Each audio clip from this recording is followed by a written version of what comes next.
How to change password on your Windows. Hey everybody, welcome back to the channel. In today's tutorial, I'm going to be showing you guys how to easily change your Windows password in just a few simple steps.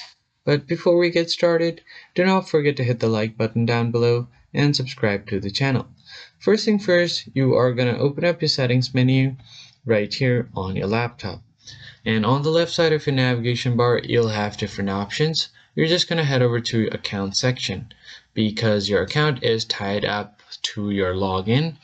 And then here you can just type and tap on the sign in options to see what kind of sign in options you have.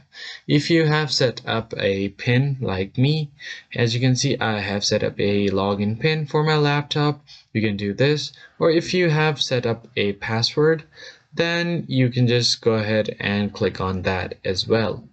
Now simply tap on change PIN. You'll have to enter your current PIN here on the Windows Security tab.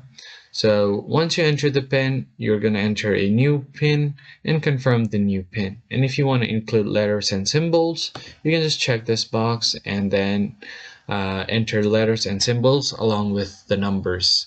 So that's pretty much it. I hope you found the tutorial helpful. I'll see you guys on the next video. Thanks for watching.